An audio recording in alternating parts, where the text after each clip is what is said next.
Hey guys, आज हम एक बहुत ही इंपॉर्टेंट फोर्स के बारे में बात करेंगे जो पूरे यूनिवर्स को शेप करता है। ग्रेविटी। ग्रेविटी बिना यूनिवर्स को इमेजिन करना इम्पॉसिबल है। ये वही फोर्स है जो हमें जमीन पर रखती है, प्लैनेट्स को ऑर्बिट में घूमने देती है और इवन गैलेक्सीज को इकट्ठा रखती है।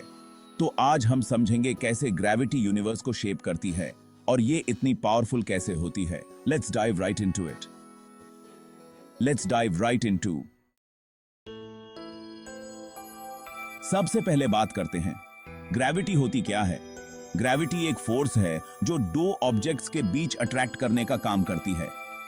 आपको जमीन पर जो वेट फील होता है वो ग्रेविटी की वजह से ही है, और ये वही फोर्स है जो प्लैनेट्स को अपनी ऑर्बिट्स में रखती है और पूरी यूनिवर्स को एक साथ बांधे रखती है।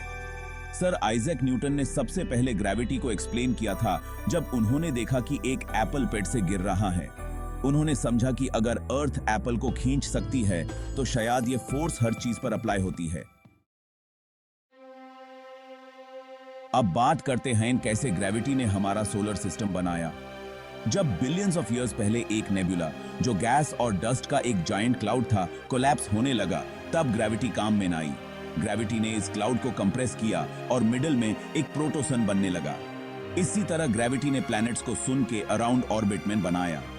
अगर ग्रेविटी नहीं होती तो प्लैनेट्स इधर उधर स्पेस में वॉन्डर करते रहते और हम कभी भी अपने सोलर सिस्टम में नहीं होते। थी आपने कभी सोचा है कि गैलेक्सीज कैसे फॉर्म होती हैं? ग्रेविटी का यहां भी मेजर रोल है। गैलेक्सीज गैस, डस्ट और स्टार्स से बनी होती हैं और सब कुछ ग्रेविटी के कारण एक साथ होता है। फॉर एग्जाम्पल, हमारी मिल्की वे गैलेक्सी एक रोटेटिंग डिस्क है जिसमें बिलियन स्टार्स हैं और सब कुछ ग्रेविटी के साथ इकट्ठा होता है। गैलेक्सीज में सेंट्रल ब्लैक होल्स भी होते हैं जो ग्रेविटी का एक एक्सट्रीम वर्जन है। दीज ब्लैक होल्स भी गैलेक्सीज को स्टेबल रखने में हेल्प करते हैं। बरसते हैं। ग्रेविटी का काम सिर्फ ऑब्जेक्ट्स को एक दूसरे की तरफ खींचना ही नहीं है, बल्कि ये उन्हें ऑर्बिट्स में भी रखती है। फॉर एग्जाम्पल, अर्थ सन के अराउंड घूमती है क्योंकि सन की ग्रेविटी अर्थ को अपनी तरफ खींचती है।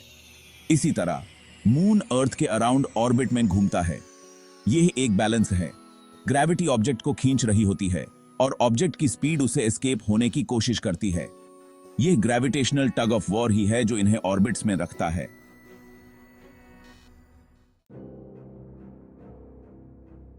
अब हम बात करते हैं ग्रेविटी के सबसे पावरफुल ऑब्जेक्ट्स के बारे में, ब्लैक होल्स।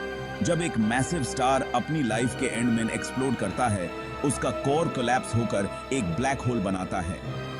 ब्लैक होल की ग्रेविटी इतनी स्ट्रांग होती है कि इवन लाइट उसे एस्केप नहीं कर सकती। ब्लैक होल्स एक एक्सट्रीम एग्जांपल हैं कि कैसे ग्रेविटी स्पेस को डिस्टॉर्ट कर सकती है, और यह भी ग्रेविटी का ही रिजल्ट है कि ब्लैक होल्स एग्जिस्ट करते हैं। एक और माइंड ब्लोइंग चीज जो ग्रेविटी करती है वो है टाइम को स्लो करना। Yes, you heard it right. Einstein की थ्योरी ऑफ जनरल रिलेटिविटी कहता है कि जितनी स्ट्रांग ग्रेविटी होती है उतना टाइम स्लो हो जाता है। अगर आप एक ब्लैक होल के पास जाओगे तो वहां टाइम बहुत स्लो होगा कंपेयर टू अर्थ। इस फिनोमिनन को हम ग्रेविटेशनल टाइम डिलेशन कहते हैं।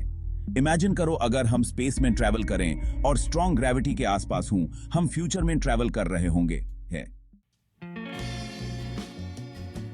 अब ई के इंटरेस्टिंग चीज ये है कि यूनिवर्स एक्सपैंड कर रहा है, लेकिन ग्रेविटी एक ऐसी फोर्स है जो इस एक्सपेंशन को अपोज करती है।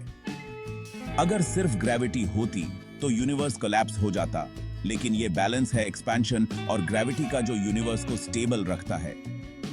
साइंटिस्ट्स कहते हैं कि डार्क एनर्जी भी यूनिवर्स के एक्सपेंशन में रोल प्ले करती है, लेकिन ग्रेविटी एक स्ट्रॉन्ग फोर्स है जो गैलेक्सीज और क्लस्टर्स को इकट्ठा रखती है। तो अब एक सिंपल क्वेश्चन, अर्थ के अराउंड ऑर्बिट करने वाला नेचुरल सैटेलाइट कौन सा है? अपने आंसर्स कमेंट सेक्शन में लिखें। लेट्स सी कितने लोग सही गैस करते हैं। तो ये थी story of how gravity shapes the universe. From solar systems to galaxies और इवन ब्लैक होल्स, ग्रेविटी हर चीज में एक रोल प्ले करती है। आपको ये वीडियो कैसा लगा?